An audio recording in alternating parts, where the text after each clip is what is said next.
Chapter 10, Wedding Day. Maddie straightened her back and shifted her position on the hard bench.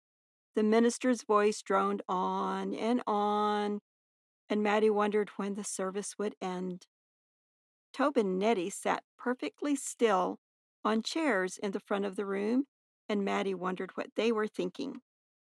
A wedding was exciting, and Maddie couldn't help envying Nettie just a little. She wouldn't want to get married now, but someday she hoped to. Then she would not have to work for other women. Instead, she would have her own house to keep. She could do as she pleased, get up when she wanted and take a nap in the afternoon. If she wanted to sit down and rock her baby, why, then she could. And she would have a husband who cared for her. And, well, she was sure she would be very happy. She looked out the window where the morning sun played among the leaves of the oak trees. They were turning brown, and the maple trees were taking on rich red and golden hues. The cornfields were ready to shock, and Maddie knew that the next week would be a busy one, with the wedding behind them now. Ordinarily, September meant school, but now that Maddie was 15 years old, her school days were over. Never again would she sit in a warm classroom with autumn breezes stirring the pages of her books. Now her days were mostly spent working for mothers of new babies, and seldom was she allowed to stay at home. Unless, of course, they had to get ready for a wedding. Tobe was marrying today, and if all went as she suspected, Sarah would soon follow. She turned her attention back to the ceremony. Suddenly her eyes met those of Nettie's younger brother Sam. He looked to be about 13 or 14 years old, with light blonde hair and startlingly blue eyes. His hair was cut in true Dutch boy fashion, straight across his forehead, down in front of his ears, and then straight around the back of his neck.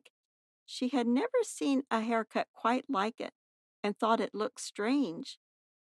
But his eyes struck her. Were they serious or laughing? She couldn't be sure. She didn't want to look at him too much, or he might think she had a fancy for him. Still, there was something about him that attracted her. At long last, the minister finished speaking, and the congregation knelt to pray. When the prayer was over, Tobe and Nettie rose and stood side by side before the bishop to say their vows. Till death do us part. Another prayer was prayed and a song sung before the ceremony was over, and Maddie could stand and stretch her legs and ease her aching back. 3 buggies waited in front of the house to take Tobe and Nettie and the bridal party to her home. There, a bountiful meal would be served. The ceremony had been held at the neighbor's, so Nettie's home could be prepared for the dinner. The mothers and aunts and the hustlers, the waiters, had not attended the ceremony. Instead, they worked feverishly to get the tables and food ready. Most of the food had been prepared the day before, but there was still a lot of work involved in getting everything ready for the guests by 12 o'clock. After Tobe and Nettie and their attendants hurried to the waiting buggies, the rest of the congregation moved slowly out the front door. A long line of slow-moving buggies wound its way out of the neighbor's driveway and to the Knepp home. Buggies were tied all along the fence from the road to the Knepp barn, and even behind the barn. And still more buggies came.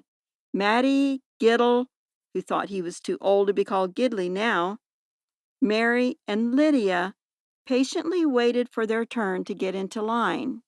It would be faster to walk, Giddle observed as he idly fingered the reins in his hands. Other boys were walking along the road, and now and then there was a group of young girls. When they eventually reached the Knepp home, there was no room for their buggy in the yard, so they tied Dolly to the fence by the road. Nettie's brother Sam was standing on the porch watching the guests arrive. When he saw Maddie and Giddle walking toward him, he turned self-consciously away. Maddie felt uncomfortable too, as she stepped up to the porch and waited until they could enter the living room. Once inside, they were allowed to sit at a table in the far corner of the room because they were of Tobe's family. Others had to sit in a back room or wait until the first ones were finished eating.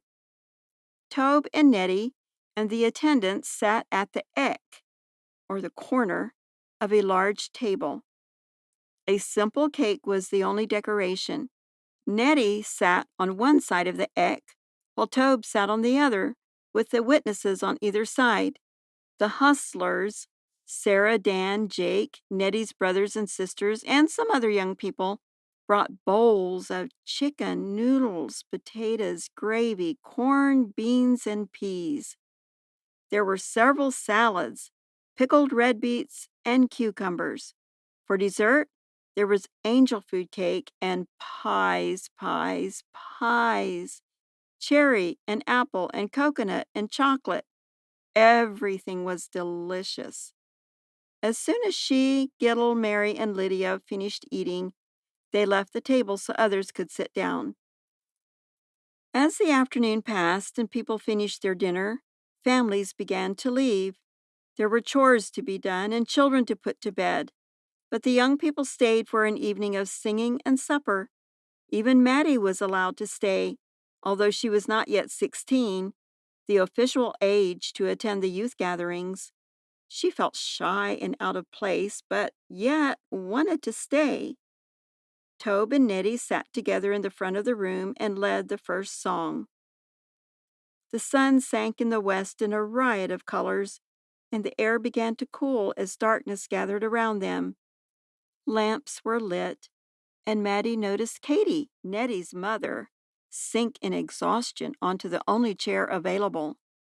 She admired her serenity in spite of the day's stressful activities. Nettie came from a good home, she was sure. Even though her father Levi had only one arm, nothing slowed him down. He had apparently taught his family how to work and to enjoy it. Maddie thought Sam resembled his father, and that his quiet manner belied the industrious way he had done the evening chores. She had watched him begin the milking without being told, and saw how he hurried about the farmyard, gathering the eggs and slopping the hog. If only he would cut his hair differently, she thought. They sang and sang until Maddie began to tire of it. She went outside to refresh herself for a few minutes and was surprised to discover more young people on the porch steps and leaning on the railing, quietly talking and laughing. Maddie stood just outside the door and listened to their conversation. When her eyes had adjusted to the darkness, she saw Sarah sitting on the top step of the porch. She moved timidly to her and sat down. After listening quietly for some time, Sarah turned to Maddie and said, "So Tobe's married now." "Yep," Maddie replied. "Next it'll be you." Sarah smiled in spite of herself, even though she insisted it would be a long time before she married. "Dan and Polly will get married before Ammon and I do." "Oh, I wouldn't be so sure about that," Maddie said. Suddenly she became aware of someone standing next to them and looked up to see Anna Bontrager. She moved over to make room for her. "They're almost ready to eat now," Anna told them, looking through the windows at the table laden with food. Then she dropped her voice and leaned closer to Maddie, as though to tell her a secret. "Jacob wants to know if you would sit with him for supper." Maddie looked at Anna in surprise. "Me?" "Yes, he told me to ask you. But I'm not 16 yet." "Well, it's not really a date." Maddie looked out into the night and pondered over her predicament. What would father say? He had told the children they could not date until they were 16, and she would not have her 16th birthday for another month. Sarah had heard the conversation and smiled knowingly. "Jacob?" she asked. Maddie nodded her head. "Are you going to sit with him?" "I'm not 16 yet, so I don't think I should," Maddie decided. Then turning to Anna, she told her to tell Jacob that she wasn't old enough. "Oh, come on," Anna encouraged her. But Maddie's mind was made up, and she insisted that she was not going to do things like that until she was 16. So Anna arose from the porch steps and returned to the living room. Everyone had stopped singing, and some of the boys were jostling and teasing each other to ask various girls to sit with them during the supper. The dating couples went to the table and sat down, with Tobe and Nettie on the end. The girls, who had no steady boyfriends, pretended to be reluctant to sit with a boy when asked, or were actually too shy to do so. Finally, some of the boys went to the kitchen and grabbed tea towels. They wrapped them tightly and snapped them at the girls to make them go to the table. So, with much screaming and laughter, everyone was finally seated. Maddie sat with Nettie's younger sister and brother, Cora and Sam, at the far end of the table. Finally, all were quiet enough to pray, but as they bowed their heads, Maddie was keenly aware of Sam across the table from her. They ate in silence, content to listen to the older young people teasing and joking with each other. Maddie wasn't hungry because of the large dinner at noon, but she ate a piece of chicken and a sumptuous piece of chocolate pie. She noticed that Sam ate 2 pieces of coconut pie and decided it must be his favorite. Occasionally, their eyes met, and each time they both looked away, embarrassed. Maddie was relieved when the meal was over at last and it was time to go home. It wasn't that she didn't enjoy being with the young people, but she just didn't feel like she belonged. While riding home with Dan, Jake, and Sarah, she looked across the darkened countryside and rehearsed the events of the day.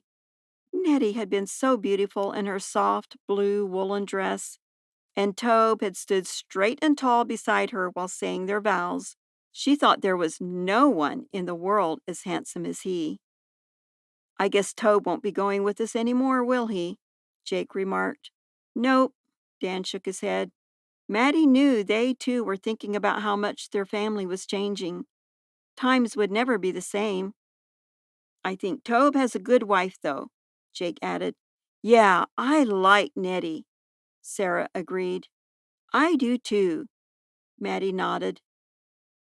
They rode in silence for several miles and listened to the night sounds. It was well past midnight, and no lights burned anywhere. All was very dark, with only the stars sparkling in the sky. "Why didn't you sit with Jacob tonight, Maddie?" Dan asked. "Because Father told us we can't date until we're 16, and I'm not 16 yet." "But it wouldn't have been a date, just sitting with him during supper." "I don't care," Maddie insisted. She didn't feel comfortable with boys yet and was determined to wait to date until she was 16. Besides, what did it matter? Her time would come. End of chapter 10.